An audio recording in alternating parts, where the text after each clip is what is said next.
For this video, I'm going to show you how to make this balance spot buddy that you can spin on the tip of your finger. It'll go round and round without actually tipping off. This will also be available here at the main library in the children's room as a take and make kit during the second half of January. But if you are unable to get one, you can still make this using materials that you might have around at your home. Taking the foam ball or the cork of a wine bottle, I'm going to stick 2 wooden skewers into the sides.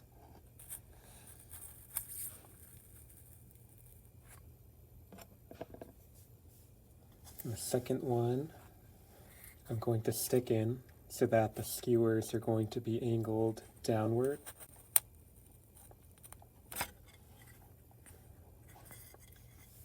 Next, I'm going to weigh down the end of each of the wooden skewers using balls of clay.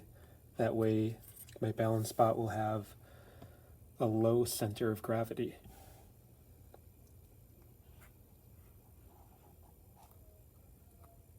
One there.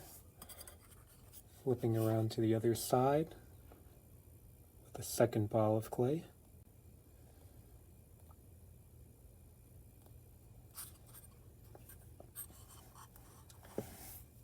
And to get this to balance on my finger, I'm going to add a toothpick that will go straight into the foam ball from the bottom. This toothpick will now rest on my finger so that the balance spot has a way to spin and balance without falling down. And showing you the whole thing from my end, I can spin it. I'll just add some decorations like some googly eyes, draw on a bit of a face. You can do whatever you want to personalize it.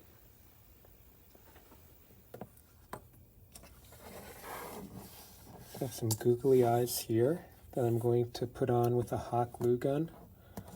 If you use a hot glue gun, make sure you have an adult around to help you do it, because it can be a little bit dangerous. Or you can use tape, or you can use some other way. Sometimes school glue might work depending on the material that you're gluing onto the ball.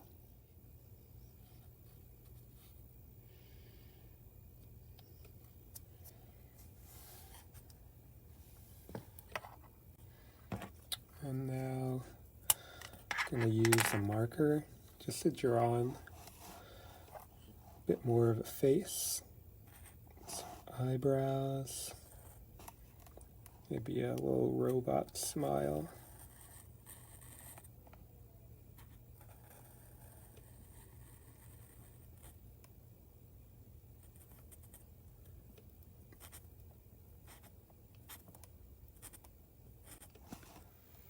I now have my decorated balance spot.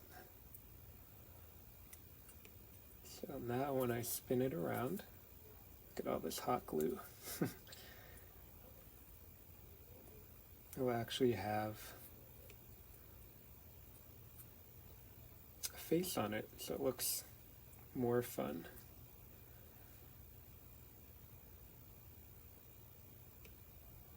Alright, and there you have it. That's how you build your balance spot.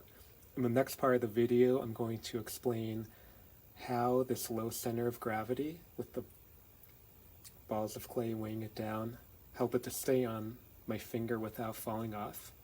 So if you want to continue to that science explanation, you can do that. Otherwise, you can stop here and have fun with your balance spot buddy. The center of this ruler is where the 6-inch mark is.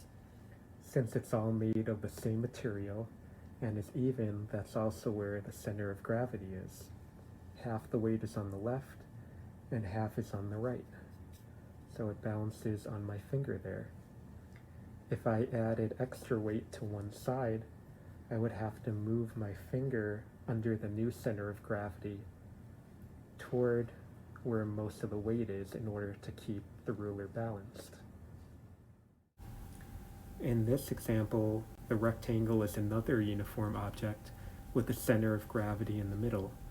For simplicity, we can think of gravity as acting on that one point, pulling it down as marked by the arrow.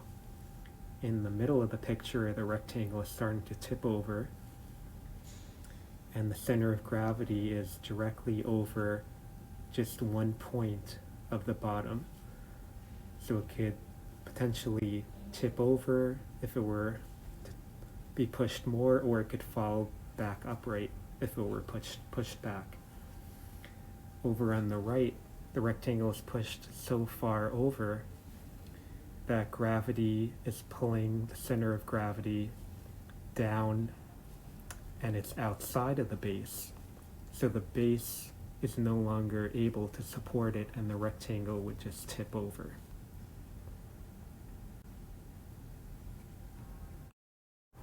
What happens if the rectangle is balancing on just a point of the bottom like before, and then we move the center of gravity farther up? Well, then the rectangle would tip over. The new center of gravity, shown by the brown dot, is being pulled down by gravity, shown with the dashed line, outside of the base, so the base can no longer support it. Now, if we were to move the center of gravity farther down, shown by the green dot, the rectangle normally at this point would have tipped over, but with a new lower center of gravity, it will actually fall back upright. Gravity is now pulling down, for simplicity shown by that dashed line, and it's crossing the base, which means the base would still be able to support the rectangle in standing upright. This is what happened with the balance spot that we made. The center of gravity with the clay was so low that even if we tip it over very far, it will still stay upright on our finger. And that's how we get a spinning, balancing bot. Thanks for watching, and I hope you have fun making your balancing bot buddy.